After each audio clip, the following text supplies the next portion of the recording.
Bonjour. Alors là, je vais présenter mes résultats de la première année de thèse que j'effectue au sein de l'ILL qui porte sur l'étude des systèmes d'ondes fullérenes par diffusion inélastique de neutrons.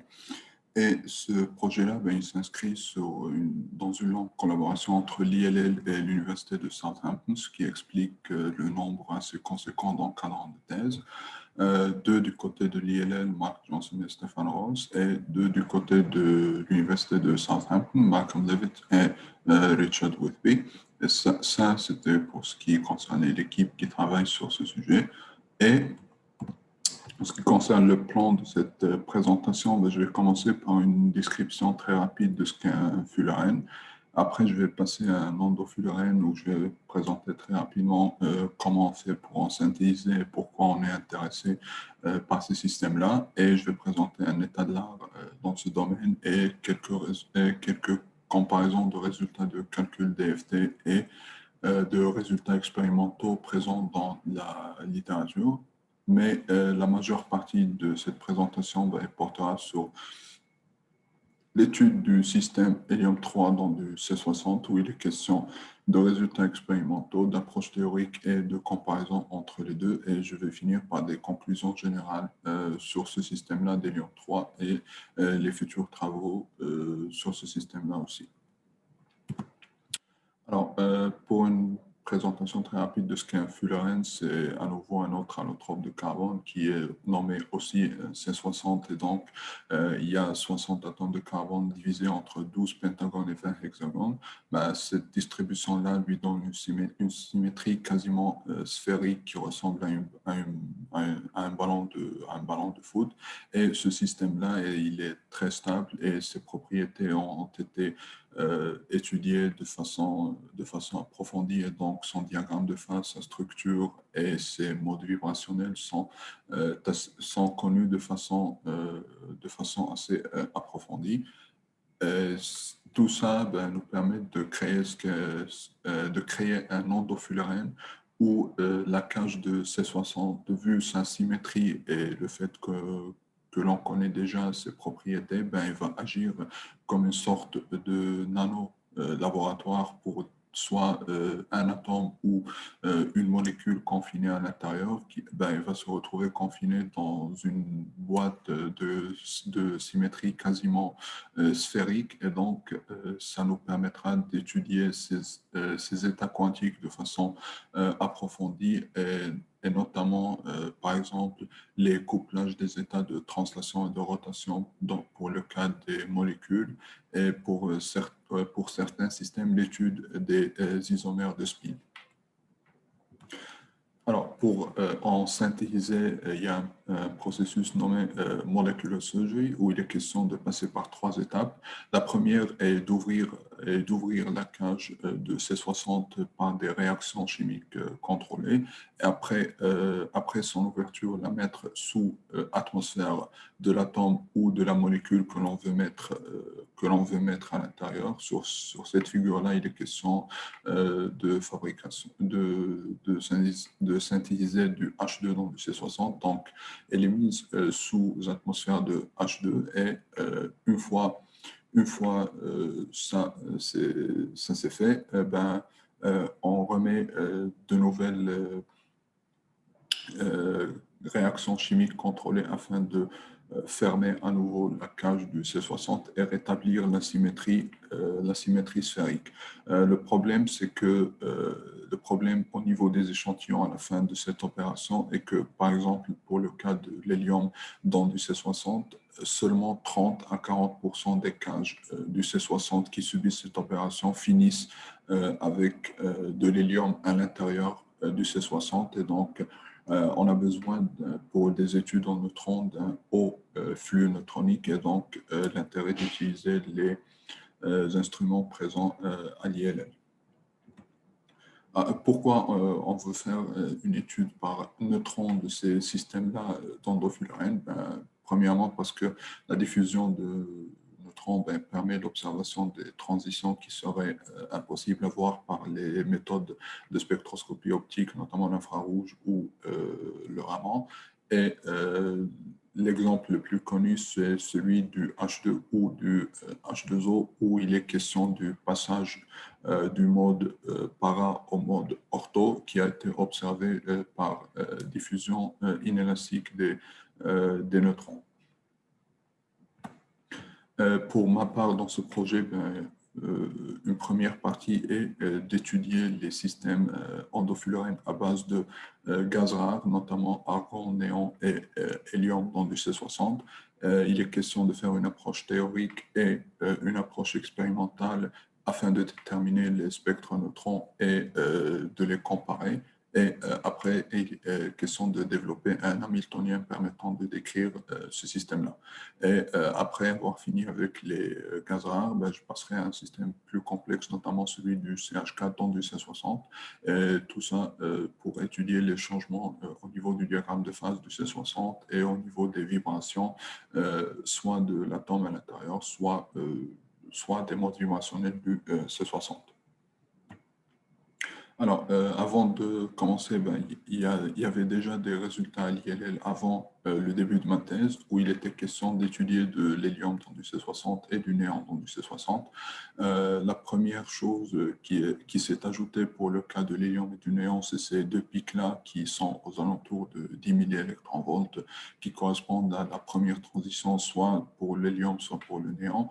Et en ce qui concerne les vibrations du C60, vous voyez qu'elles perdent un peu en intensité et qu'elles sont un peu plus larges comparées à un simple C60 vide où il n'y a pas d'atome à l'intérieur. Bon, j'ai commencé par des calculs de DFT, mais avant de passer au système endofluorène, j'ai voulu tester la DFT juste pour une cage isolée de C60 où il n'y a pas d'atome à l'intérieur et les résultats et la comparer à des résultats expérimentaux, que ce soit pour la longueur des liaisons du C60 ou pour la position des modes vibrationnels du C60 et l'utilisation d'une fonctionnelle LDA sur une cage isolée donne des résultats qui sont assez satisfaisants, où il n'y a pas une très grande différence entre les résultats de DFT et ceux expérimentaux. Donc, j'ai continué et j'ai effectué ces mêmes calculs de DFT pour des systèmes d'endofluorène. Le premier avec lequel j'ai commencé, c'était de l'argon dans du C60 et la raison pour laquelle, il y en a deux.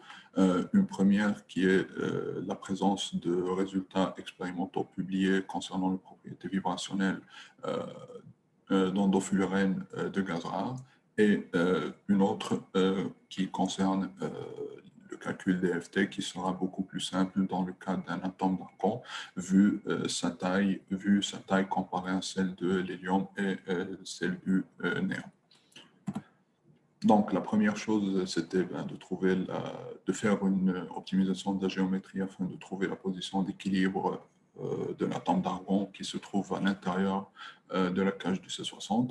Et il était question de tester différentes fonctionnelles, soit celles basées sur de la LDA ou de la GGA, plus différentes interactions de Van der Waals en plus. Et donc, comme vous voyez là, en question d'énergie, celle-là, elle est plus stable comparée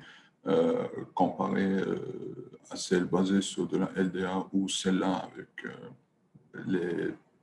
ces interactions de Van der Waals. Donc, j'ai utilisé cette fonctionnelle et ces paramètres d'interaction de Van der Waals pour le restant de mes calculs. Mais pour les trois, il s'avère que l'atome d'argon prend une position centrale dans la cage. Alors, le premier point de comparaison, c'était juste de comparer les modes vibrationnels du C60 et de l'argon dans du C60. Les deux ont été obtenus par des calculs DFT.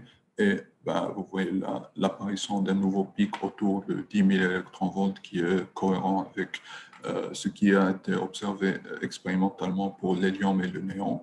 Et en ce qui concerne les modes vibrationnels du C60, quand vous voyez que ce soit ceux qui sont à basse énergie ou ceux qui sont à plus haute énergie, il y a toujours ce petit décalage vers une énergie un peu plus haute lorsque l'atome d'argon est à l'intérieur de la cage du C60. Là, maintenant, il est question de comparer les calculs de DFT avec les résultats expérimentaux obtenus pour argon dans le C60, que ce soit pour la longueur des liaisons ou pour la position des modes vibrationnels. Et là, comme vous voyez, la fonction que j'ai utilisée donne un résultat assez satisfaisant en ce qui concerne la longueur des liaisons de la cage de C60 et aussi en ce qui concerne la position du mode vibrationnel à plus haute énergie.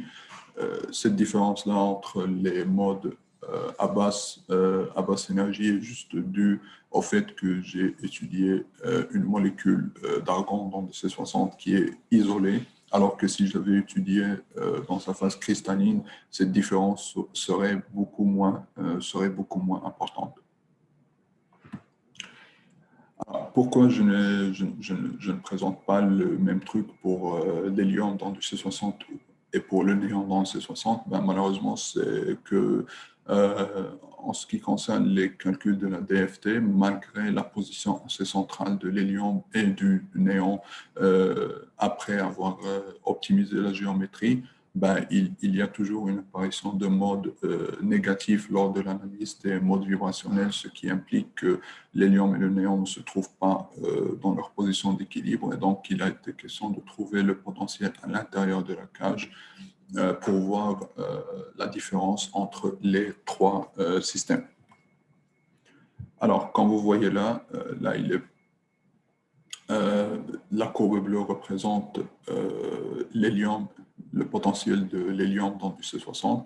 La courbe rouge représente le néon et la courbe noire représente l'argon. Et à première vue, ben, plus l'atome il est léger, plus le potentiel il est plat autour du centre de la cage. Et donc, ce qui explique la difficulté que les méthodes DFT ont rencontrées pour trouver la position d'équilibre pour les systèmes d'hélium et de néon. Et donc, pour l'approche théorique pour le système d'hélium 3 dans du C60, vu la forme de ce potentiel en bleu, ben, j'ai opté pour commencer par le modèle de la particule dans une boîte plutôt que celui de l'oscillateur harmonique. Et donc là, il est question de résoudre l'équation de Schrödinger pour un potentiel de symétrie sphérique où il est infini à l'extérieur de la cage et nul à l'intérieur de la cage. Et la solution de l'équation de Schrödinger dans ce cas-là est une partie radiale représentée par les fonctions de Bessel sphérique et une partie angulaire représentée par les harmoniques sphériques. Et donc, là, il est question de déterminer le spectre d'énergie pour ce cas-là. Et là, j'ai commencé par un spectre d'énergie sans unité, où je trace la valeur de ce epsilon Ln qui correspond au carré de la fonction de Bessel sphérique selon la valeur de L et de N. Et donc, là, vu ce diagramme-là, ben, la première chose à voir, c'est qu'il n'y a pas de dégénérescence accidentelle entre les différentes valeurs de L et de N. Alors, nous, ce qui nous intéressait, c'était de trouver la probabilité de transition en neutron pour le système d'hélium 3 dans le C60.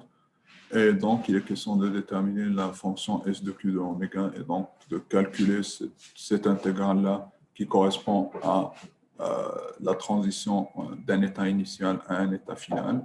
Et vu que l'état initial et final sont décrits par des fonctions de Bessel sphérique et des harmoniques sphériques, ben, j'ai développé cette onde plane en termes d'harmoniques sphériques et de fonctions de Bessel. Alors, avant de commencer l'expérience, ben, il est question de trouver le vrai spectre d'énergie et non pas celui sans unité. Et donc, j'ai utilisé les données expérimentales antérieures obtenues sur sur le spectromètre de Lagrange.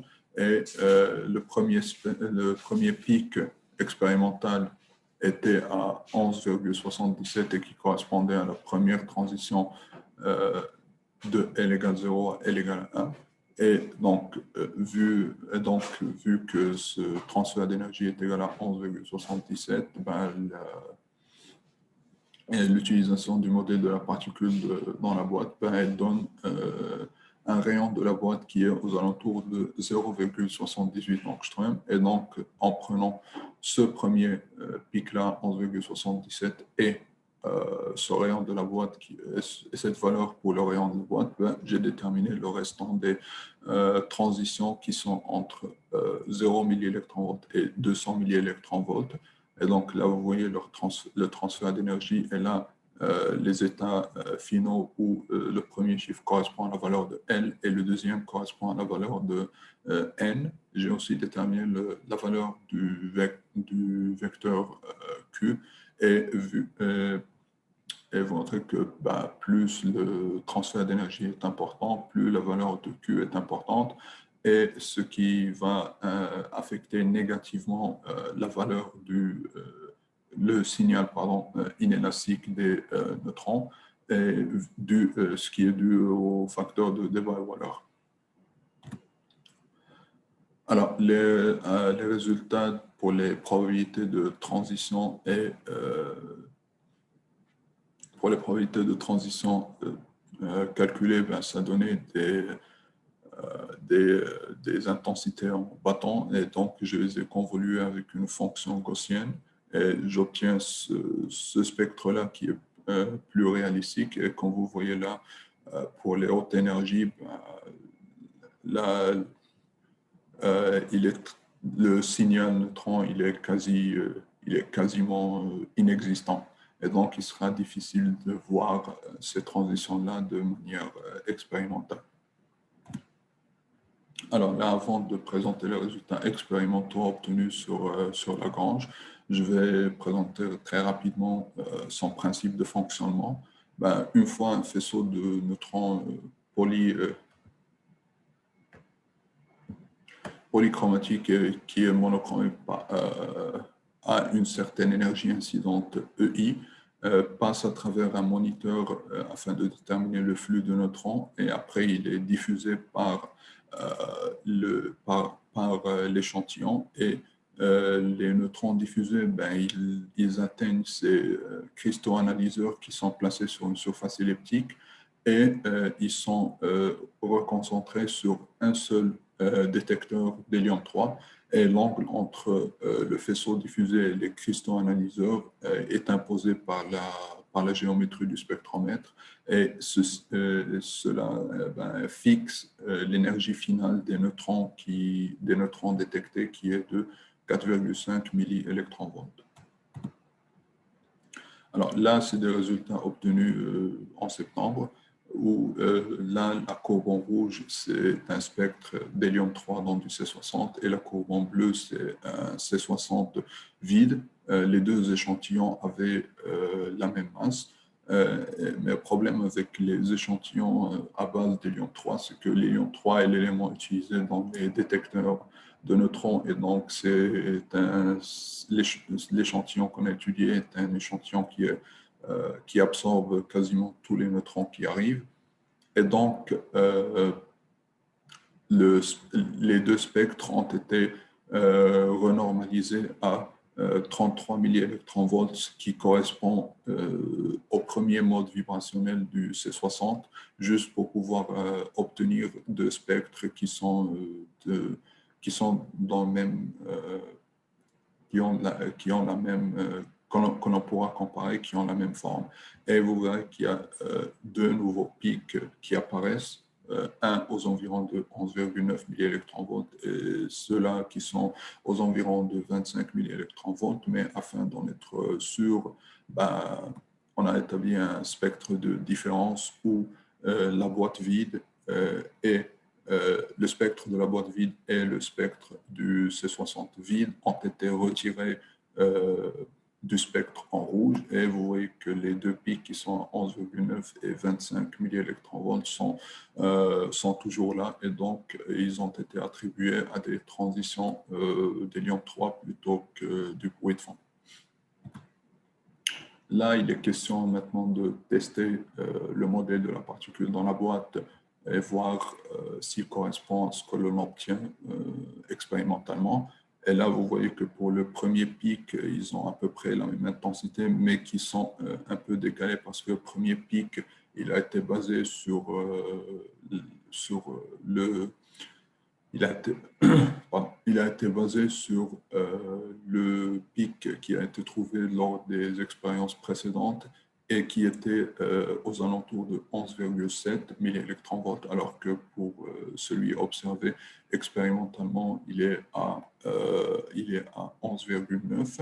Et vous voyez que là, ceux aux alentours de 25-26 milliélectronvolts, ben celui-là, il présente peut-être un split et donc le modèle de la boîte, de la particule dans la boîte sans perturbation n'est pas assez suffisant.